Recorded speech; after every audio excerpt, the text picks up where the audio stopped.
Hello and welcome along to Aston Villa from the stands. Big up to everyone. Hope you're ready for a big game day ahead this weekend as we face Ipswich Town in the Premier League at Villa Park for a 3 p.m. kickoff. If you are someone who's new around here, hit that subscribe button and, of course, get in the comments, hitting that like button as well, ready for the action ahead. And this is a first. Aston Villa from the stands have now gone into some match previews, and why not give this one a bash? So let me know if you like this sort of content and let me know if you enjoyed this video. But before we go into the main content of Unai Emery and Aston Villa's plan for the weekend, his thoughts on Ipswich Town and Kieran McKenna, and a little bit of a look at Ipswich Town's form, I have to tell you one thing, and that is one thing only. Would you like a chance to win some money? And would you like to be part of a massive giveaway? Well, look no further, because if you look on the screen right now, you will see the chance to do that on my Twitter at AVFTS1, also known as X, but of course it's definitely Twitter. We are doing a giveaway. It is really simple to get involved. Of course, all you have to do is like and retweet the post and then join the Big Up community. It's free to do so. You have to hit that link and then post a screenshot that you've done it. A really simple giveaway. It literally should take you 30 to 40 seconds to do. And for that chance of winning that money, why not do it? So that link to get part of the giveaway, you either need to go on my Twitter, AVFTS1, or go in the comment section below, check out the pinned comment, and you'll have a chance to enter through there. But without that further ado, let's get into the actual action now, which is Ipswich Town. And I'm going to start with, of course, Aston Villa's team news for the weekend. Of course, we know we've had a few injuries. The likes of Ezri Konsa, we saw limp off recently. And we know that, of course, Ollie Watkins as well. Well, I've got some positive news, Villa fans, because as you can see in that black bold right in there, Aston Villa welcome back Ollie Watkins and Tyrone Mings for Saturday's Premier League encounter against Ipswich. The boys are back, and that once again, bolsters our squad. Now, whether Ollie Watkins gets rushed back into the starting lineup is there to be seen. Will he go with Donyell Marlon again up front, or will he put Ollie straight back in the fold? But I'm pretty sure that we will see Tyrone Mings from the bench this weekend. I think Tyrone Mings, with his injury history, and we know that he's obviously come back from a significant setback, I believe Unai will manage his minutes and make sure that he's not rushed back into the starting lineup. It would be criminal to throw him in straight away and Tyrone not be 100% match fit, because we don't want a reoccurring injury for him. And so he has missed the last 3 matches, while as Ollie limped off at half-time against Wolves. So he's basically missed a game and a half. But yeah, I do think it'll be interesting. And as well, a big reminder that Axel Disasi will also be available this weekend. And that's exciting. So we've got the return of Ollie Watkins, Tyrone Mings, and Axel Disasi, who will again bolster Aston Villa's squad depth, which, as I've been talking about over the last few days, is looking really exciting.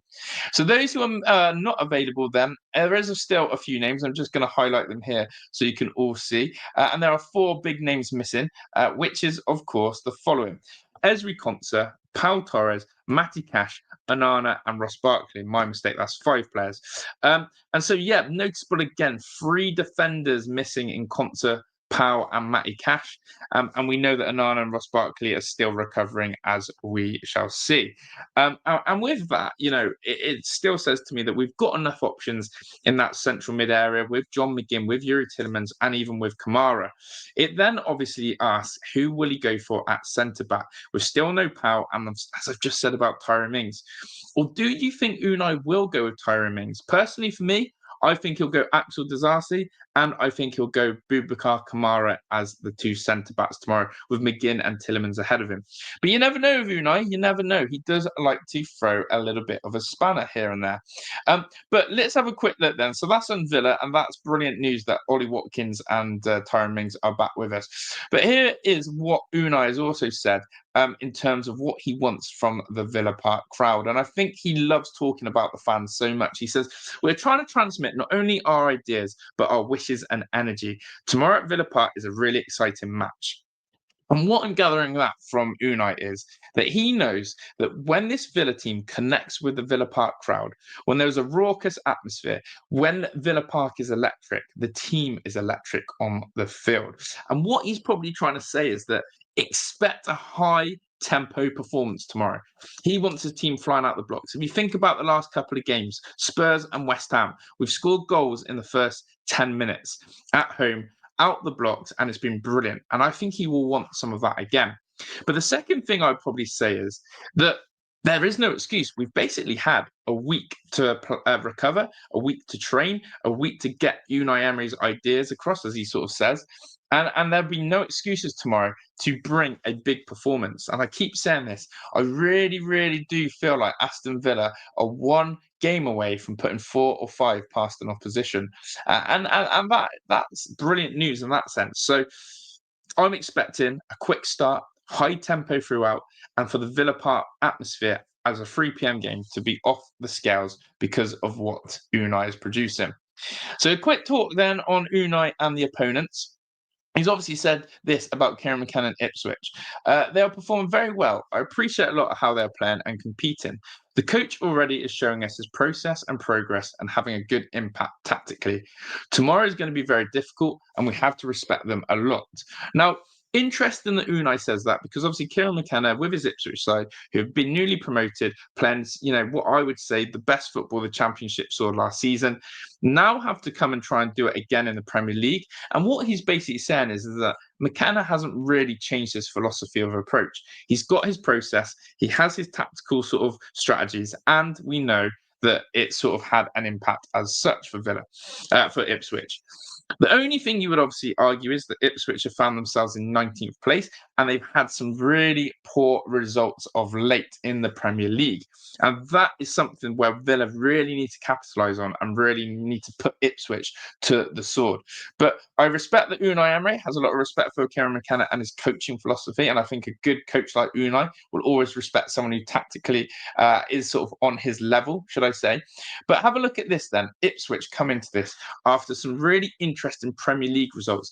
I want you to take away the 2 FA Cup games where they've beaten lower league opposition, League One Bristol Rovers and Championship Coventry, which, by the way, Coventry have been flying under Frank Lampard.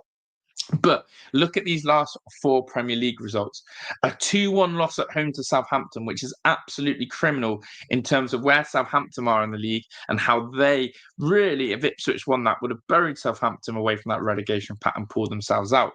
They got absolutely hammer and tonked against Liverpool with a 4-1, following also previous to that a 6-0 defeat to Man City, and then went and lost 2-0 to Brighton.